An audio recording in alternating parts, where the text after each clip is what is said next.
you prioritize yourself, it's so counterintuitive because we're just told, like, work harder and that's how you're going to make more money, or that's how you're going to get ahead.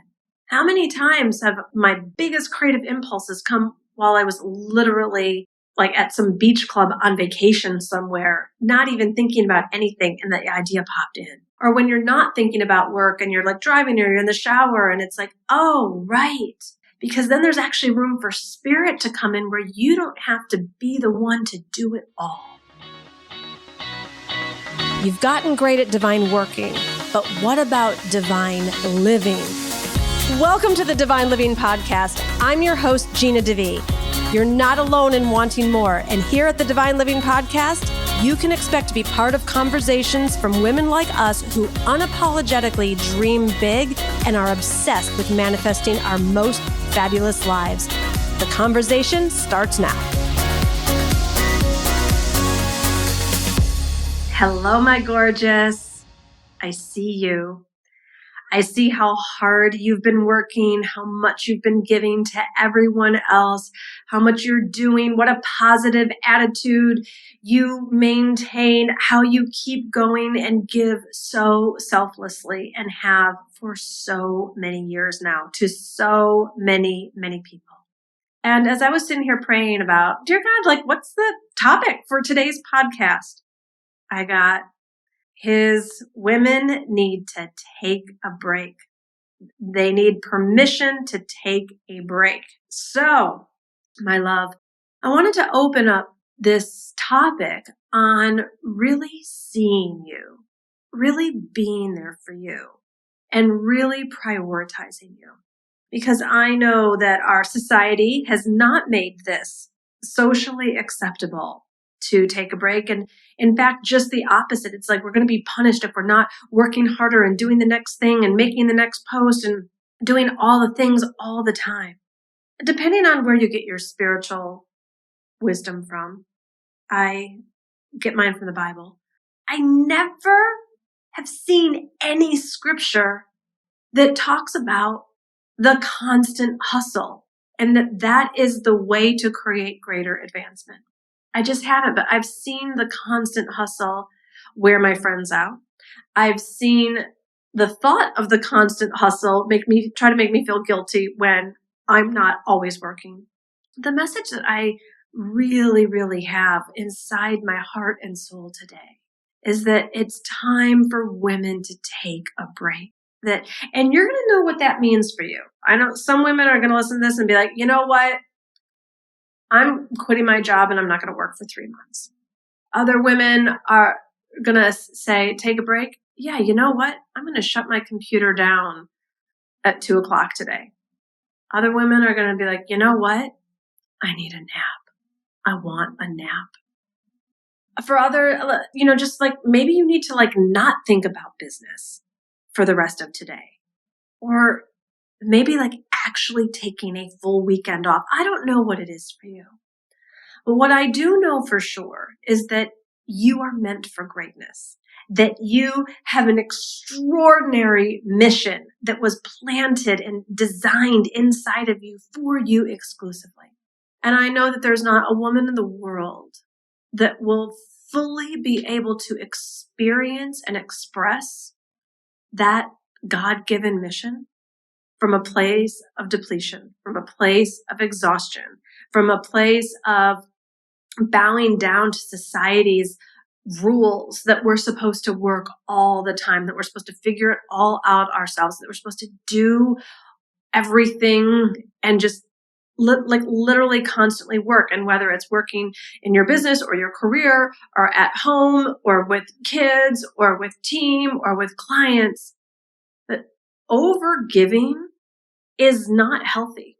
Overgiving is not attractive. I know that people go around and actually like wear their like, oh, I'm so busy, like a badge of honor. Or in my programs, I totally overgive. Overgiving is like overeating, over drinking, overstuffing. It doesn't feel good to anyone, not on any side of the equation. And for us women to start to get that when we use spirituality as our superpower and we actually take time to prioritize ourselves and our relationship with God, where we can seek first the kingdom of heaven and then all these things will be added unto you. It's like when we get that time in the morning of prayer and meditation and reading just beautiful words that are going to lift our vibration and build those faith muscles and remind us of the greatness that is meant to come through us and that our best days are ahead of us. Like, this is what comes when we take a break, when we dim the noise, when we slow the busyness, when we have our space so filled up all the time, there's no room for God. There's no room for the miracle. There's no room for the insight. There's only room for that constant hamster wheel of working all the time, which actually becomes repelling. And particularly for those of us who are at all interested in femininity and our ability to get great at receiving and our, capacity for up-leveling our attraction factor, working all the time doesn't do great for any relationship. I see so many of my friends and their masculine energy, like working all the time. And it's like, I get it at the beginning of our careers. There's, stuff like a plane uses 90% of its fuel at takeoff. But at a certain point, I think it's important for us women to take a look at, like, do you really need the next 100,000, the next million, what is it that we're going for? And I have zero judgment on anyone who is following their own divine guidance. Like, if you're divinely guided to move forward in a particular way, you do it, girl. And I am not money shaming anyone here. There's, I'm all about growth, but not when it comes at such a sacrifice, not when it comes from the process of losing ourselves in the process. And for me, these days, I fell into the belief for a while. I mean, I have a lot of issues, and overworking is not typically one of mine. But at the beginning, I didn't know any better. But before I met Glenn, I was completely unconscious, and I would just work 8 to 8 every day, thinking that was normal and that that's what entrepreneurs are supposed to do. And then I remember when he said, computer gets shut down at 6 o'clock. I was like, how am I going to get all this work? That can't happen. I'm not going to be able to get it all done.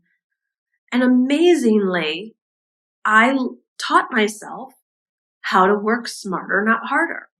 And I became more effective and more prosperous and more joyful from shutting the computer down at 6 o'clock and pretty much not opening it up on the weekends than when I was doing the 8 to 8 and Monday to Friday and half a day on Saturday. That's not sustainable. And it's also unnecessary. There's a woman in one of my programs, and she was so excited about the business that she's going to create. And I could just see the enthusiasm and the joy in her voice. And her brain was just running like a million miles a minute. And it was like, I could do this, I could do that, and I could do this, I could do that. And I looked at her. We were on Zoom. I looked at her and I said, when's the last time anyone gave to you? And you just saw the waterworks instantly started crying. She's been a single mom for so many years and just got in the habit of always being the one to give. And of course, giving and being of service and focusing on something other than our own problems and our own issues or even our own abundance path is necessary. But we breathe out and we breathe in. We give and we receive. And modern day women have just gotten good at the masculine stuff. The masculine is like the doing and the action taking and the initiating. Ultimately, masculine energy is about giving. And the feminine is where the play and the passion and the pleasure and the creativity and the spirituality and the intuition is. Ultimately, femininity is about receiving. And it is part of my reason for living is to help women get great at receiving. And this includes me, by the way. I certainly do not have it mastered. You know how hard it is sometimes, even for me still, to receive a compliment? Like, think about it for yourself. Like, when someone hands you a gift, do you get a little squeamish? Does your stomach tighten up at all? Let alone like really, really deeply considering yourself. And one of the reasons why I believe that this is so important is when we don't prioritize ourselves, when we don't create space, when we don't give ourselves enough breaks so that we can hone into what's really going on for us, we miss it. We miss the experience of life, number one. We miss the intuitive hits of like, hey, something's not right here. Let me look into what's going on with this team member, or something's not right in my body. Like, I need to take time to go to that dentist or doctor or whatever it is. Like, we miss the intuitive signs that were coming to direct us all along the way. And when you prioritize yourself, it's so counterintuitive because we're just told, like, work harder and that's how you're going to make more money, or that's how you're going to get ahead. How many times have my biggest creative impulses come while I was literally like at some beach club on vacation somewhere, not even thinking about anything, and the idea popped in? Or when you're not thinking about work and you're like driving or you're in the shower and it's like, oh, right. Because then there's actually room for spirit to come in where you don't have to be the one to do it all. And that's what I think is so exciting about going into this next era on the planet, where it's not just about the hustle and always about the business and working all the time. One of the reasons why I feel so grateful that God has entrusted me with this experience in the Q Club is because it's like, okay, great. We've gotten great at divine working, but what about divine living? I remember when just recently Glenn and I were enjoying Valentine's Day weekend, and we just we did nothing but play. We went to the beach and we just sat outside with our coffee and watched the sunrise and made a delicious dinner at home, and just like we were just being with each other. And it was like such a pleasure-filled weekend. We weren't doing anything. And that's what fills my soul. I mean, yes, my work is meaningful for me, but it is not the totality of my life. And that's what I think is so important for us women to consider for each other, that these things that we've been taught, that you like all these mothers over giving to their children, and all these entrepreneurs over giving to their clients, and just women in general, just always being the ones to do. It's fine to take an afternoon off. It's fine to take a nap. It's fine to draw yourself a bubble bath. It's like, and whatever your thing is, send yourself flowers, give yourself a manicure. And I'm not just talking about like fluffy self-care. I'm talking about really being there for you.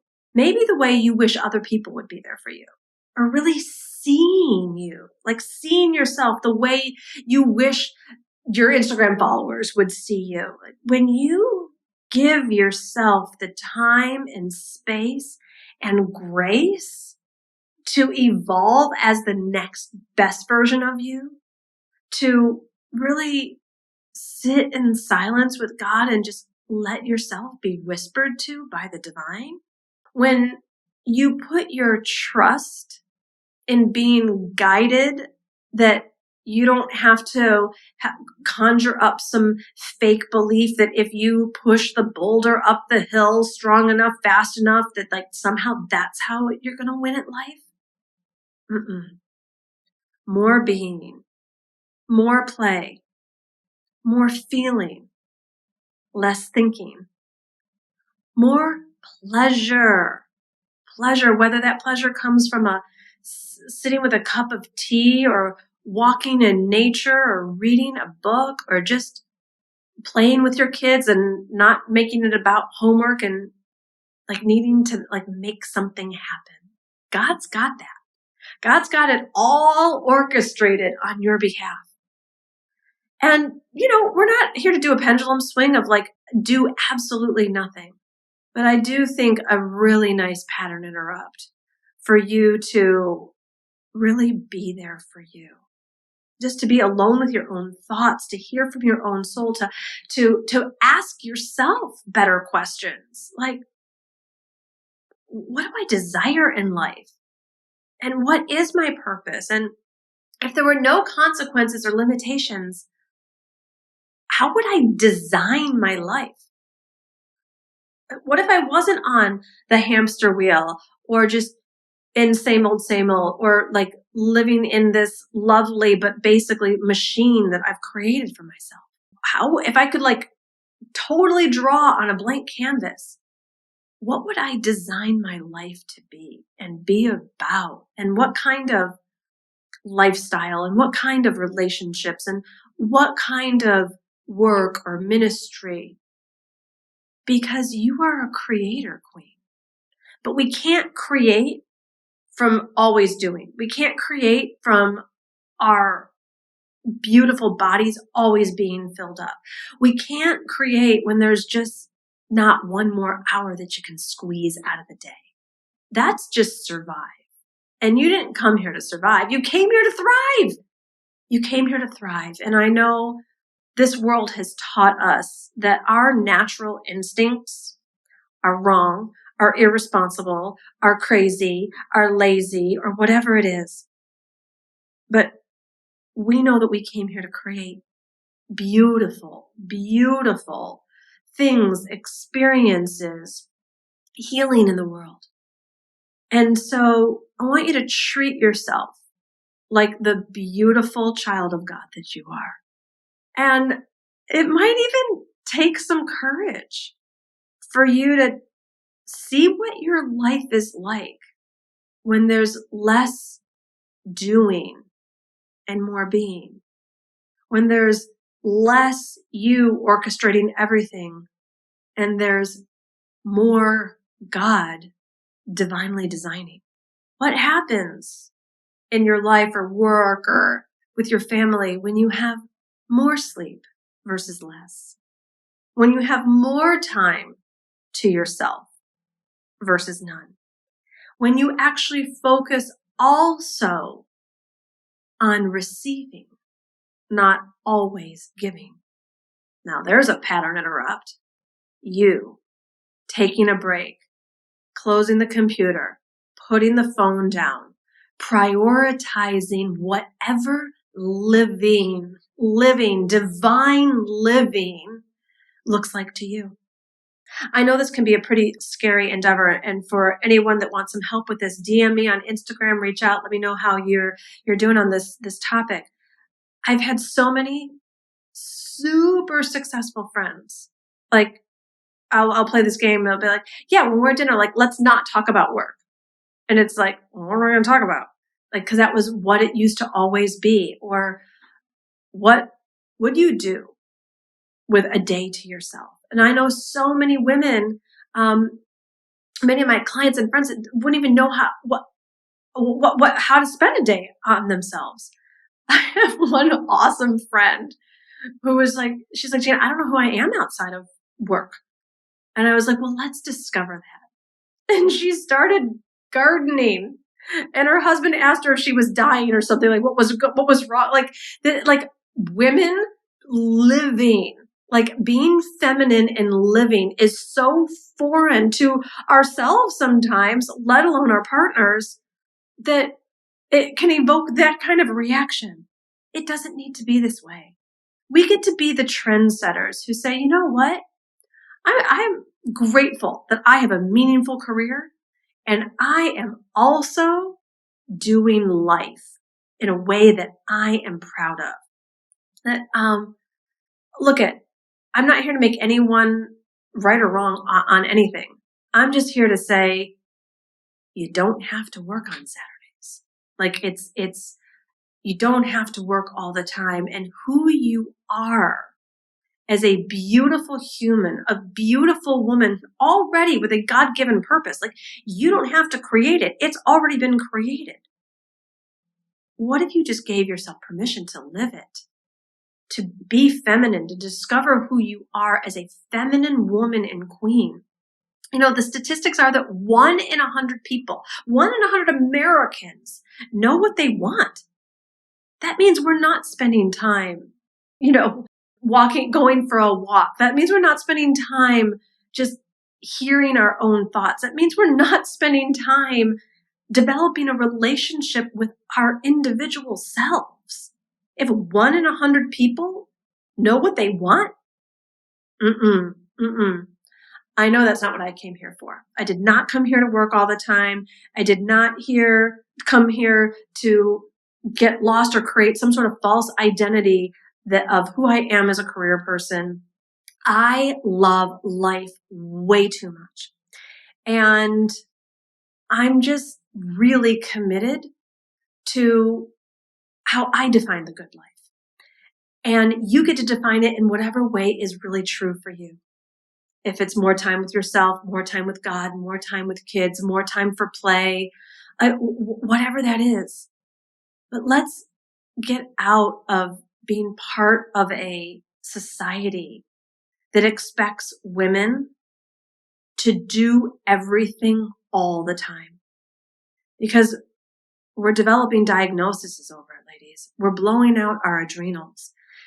There's a sadness in our eyes because we're not experiencing the totality of life.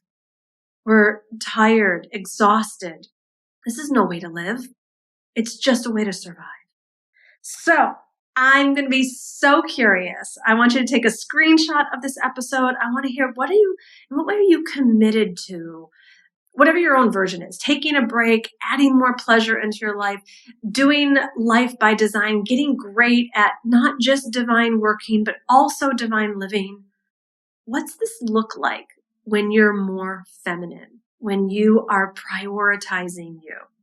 So take a screenshot of this episode and tag me on Instagram. Let me know what form that takes for you. And let's just fill up the social media airwaves with women like us really getting to experience the totality of life. I'm not saying don't have a career. I'm not saying don't work. I do, and I love my career. But I also love my alone time, and I love my time with my husband. And I love my time just luxuriating in whatever lifestyle choice I'm making for the moment. I love it all. I love feeling rested. I love feeling healthy. I love feeling vibrant. I love being in the thrive, not just working all the time to survive. And if you're still listening to this, I'm going to guess that you feel the same way too. So let's reprioritize what success actually is, what it really looks like. And P.S., let's not judge another sister either, because nobody has your destiny but you. Nobody has my destiny but me. And we're all on the adventure of discovering who it is that we're meant to be. And there's, of course, different seasons in different women's lives also. What is exciting and what is powerful and what is glorious is all of us women living much more by our own choices, much more conscious of what our own needs are, what our own desires are, and giving ourselves permission to take a break, take time, take the space to just live, because ultimately that is what we came here for. Mwah. Thanks so much for being here today. Whew. I know I feel better. I hope you feel better. I want to invite you to make sure that you are signed up for the Q Club premiere. That's right. This is 5 days where you just get to come and be given to the desire that we're talking about you manifesting. It's going to be just enhanced and supported so much more over these 5 days of goodness, of you getting so great at divine living. So I want to make sure you're there. It's totally free. Tell all your friends about it. Check out the links in the show notes and make sure you are signed up because it's only 5 days. I want to make sure that you get in on it. Lots of love, ladies. All right, my beautiful. I hope that you have loved this episode and it has been a blessing in your life. And If you could use a little extra love and support in sisterhood, I want to invite you to join me in my global community in the Audacity to Be Queen free companion course. This is completely free, and when you go to divineliving.com/audacity, you're going to get meditations, you're going to get videos, you're going to get workbooks, you're going to get Q&A call replays with me. It's just a whole bunch of positive programming completely for free. I want to make sure that you have this love in your life. So go get it now at divineliving.com/audacity.